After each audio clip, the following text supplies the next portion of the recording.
Éric Bellion, bonjour. Bonjour. Alors, je vais vous demander votre plus lointain, profond et intense souvenir sur un bateau, votre Madeleine de Proust en mer, si je puis dire. Alors j'ai un souvenir très précis qui est de mon premier tour du monde à la voile. Je devais avoir une vingtaine d'années. On était parti avec deux copains sur une coque de noix, se demander comment elle arrivait à flotter. Et en fait, on a traversé le Pacifique Sud, donc une traversée qui est très dangereuse dans les latitudes australes, avec des mers qui font le tour du monde, des vagues qui font le tour du monde, des grosses tempêtes.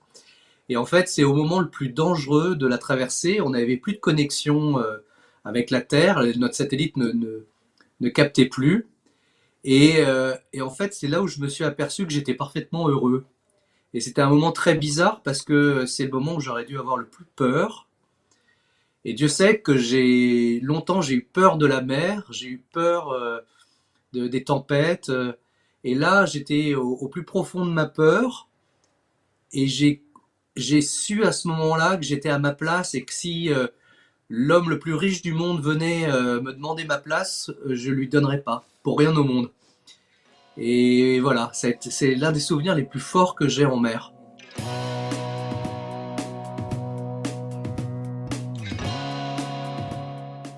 Bonjour à tous et bienvenue au Talk Décideur du Figaro en visio avec aujourd'hui sur mon écran et sur le vôtre Éric Bellion, donc il y a le soleil un petit peu dans la tête, mais c'est normal, il était à Fouesnant dans le Finistère Sud, donc il fait très beau, chacun le sait.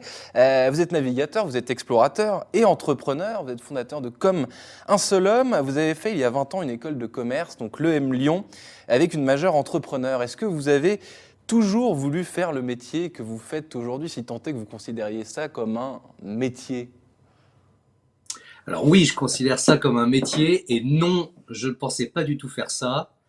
J'avais pas beaucoup d'imagination et mon entourage n'en avait pas beaucoup quand j'étais jeune. Et donc j'ai fait une école de commerce en me disant que je serais entrepreneur, mais je ne savais pas vraiment dans quoi.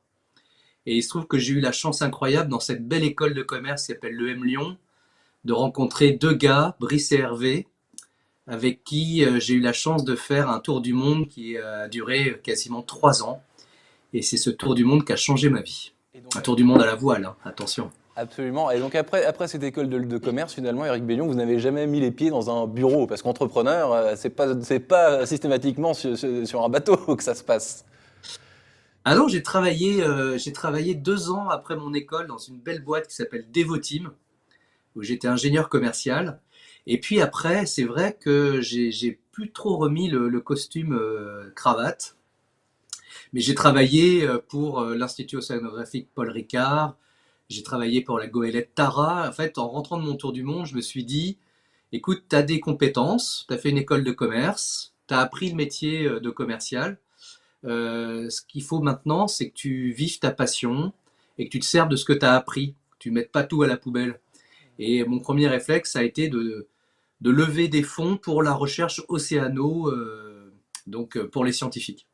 Comment est-ce que vous organisez justement vos différentes activités? Parce que vous avez plusieurs activités, Éric Bellion, vous n'êtes pas tout le temps sur votre bateau. Donc derrière cette casquette, justement, cette double, voire triple casquette de navigateur, entrepreneur. Bah, c'est sûr qu'on passe beaucoup moins de temps sur l'eau que à convaincre, à vendre nos projets, à les créer. Et en fait, moi, c'est tout ça ce que j'aime. C'est vrai que le marin que je suis s'est longtemps posé la question tout abandonner pour faire de l'alpinisme ou de l'aventure dans les déserts, etc. Est-ce que ça coûte beaucoup moins cher? La voile est un sport qui coûte très très très cher. Mais je me suis vite rendu à l'évidence que j'étais un marin et que ça, je pouvais pas changer mon ADN. C'est dans mes veines. J'ai de l'eau salée qui coule dans les veines. Et en fait, j'aime tout.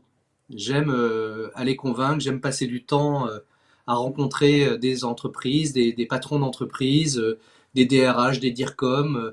J'aime passer du temps avec mes partenaires pour créer ces projets-là. Et après, j'aime les concrétiser et j'aime aller sur l'eau pour le faire. Est-ce que vous diriez, Éric Bellion, que par essence, un navigateur, c'est aussi un entrepreneur? Je pense à des personnalités comme Magellan, par exemple, mais il y en a des tas d'autres. Ah, c'est fabuleux, Magellan.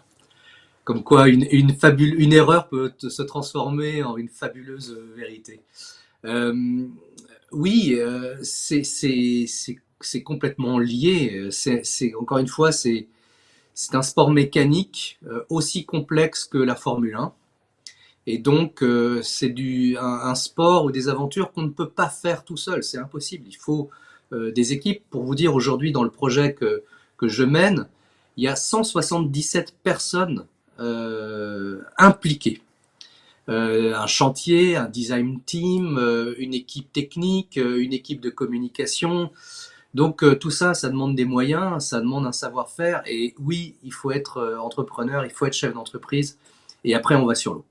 Et tout le monde n'a pas ces compétences que vous avez la concurrence dans ce métier juste de rêve. Éric Bellion, vous l'avez, donc votre société s'appelle Comme un seul homme. Donc évidemment, il y a beaucoup de personnes derrière, mais vous êtes même la star. La concurrence dans ce métier, elle s'exerce comment? Il y a beaucoup d'ego, j'imagine, entre les navigateurs, les marins, les navigatrices aussi d'ailleurs, parce qu'il y a de plus en plus de femmes. Heureusement qu'il y a de plus en plus de femmes, on en a besoin, il n'y en a pas encore assez, il en faut encore plus. Euh, oui, évidemment qu'il y a une concurrence et évidemment quand on touche au domaine de l'aventure, il y a des égos très forts.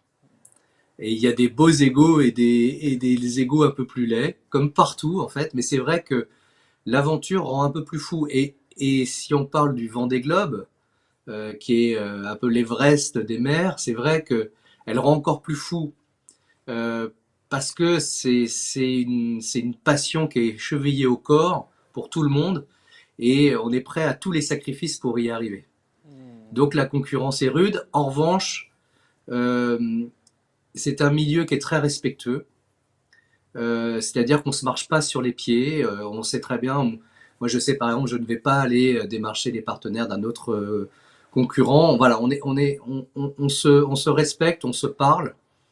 Mais moi, j'aimerais qu'il y ait toujours plus de collaboration et plus de mutualisation. Il y a encore du chemin à faire. Et vos singularités à vous, Éric Bellion, en tant qu'homme, en tant que navigateur, c'est quoi par rapport à vos concurrents, vos points forts? Qu'est-ce qui fait on va supporter, là je pense, je me mets à la place de tous ces gens qui regardent le Vendée Globe, parce que c'est quelque chose qui impressionne, évidemment. Je crois que c'est vous qui avez dit que finir un Vendée Globe, c'était mieux que de gagner une Coupe du Monde. Qu'est-ce qui fait qu'on va suivre Éric Bellion en particulier et pas un autre, quoi?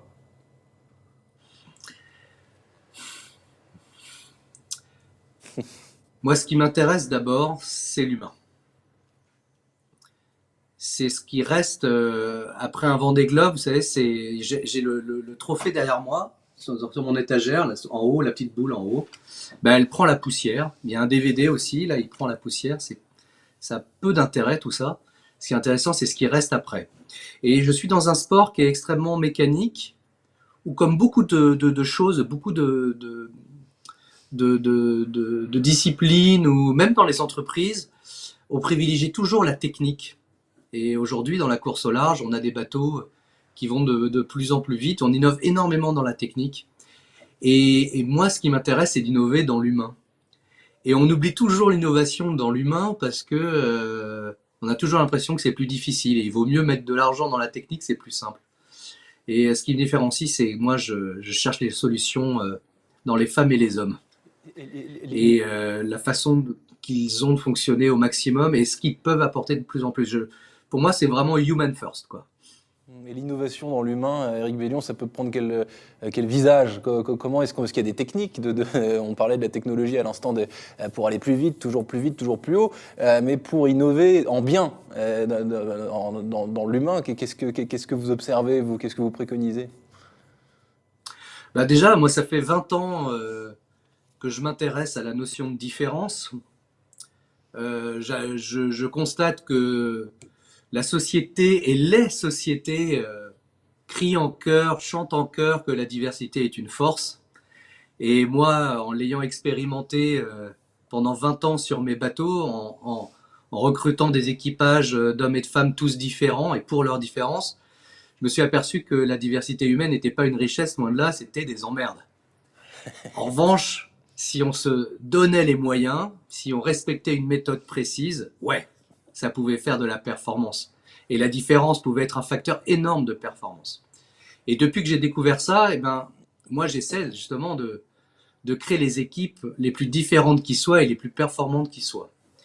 Et si vous me demandez aujourd'hui ce que je fais par rapport à ça et quelle est l'étude que je fais, aujourd'hui, on voit que il y a une pensée un peu unique en ce moment pour dire que pour gagner le Vendée Globe, il faut des bateaux à foil, c'est-à-dire avec ces grandes moustaches là, qui volent sur l'eau.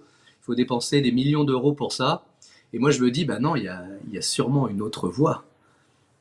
Il y a une voie qu'on n'explore pas parce qu'elle semble folle. Mais pour moi, c'est d'avoir plusieurs personnes qui font le Vendée Globe. C'est-à-dire d'avoir plusieurs skippers, plusieurs bateaux qui mettent tout en commun et qui vont lever la performance, tous les aspects de la performance sur le Vendée Globe.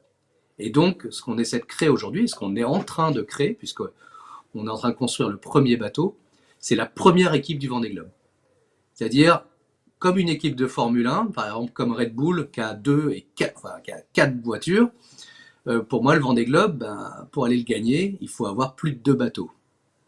Et donc, c'est ce qu'on est en train de monter, la première équipe du Vendée Globe. La disruption du Vendée Globe par Éric Bellion. Pour terminer, pardonnez-moi cette question peut-être un peu candide et rêveuse, mais on parlait tout à l'heure de Magellan. Est-ce qu'un navigateur, en chaque navigateur aujourd'hui, il y a cette possibilité d'une île, cet espoir même infime que de découvrir quelque chose, quoi?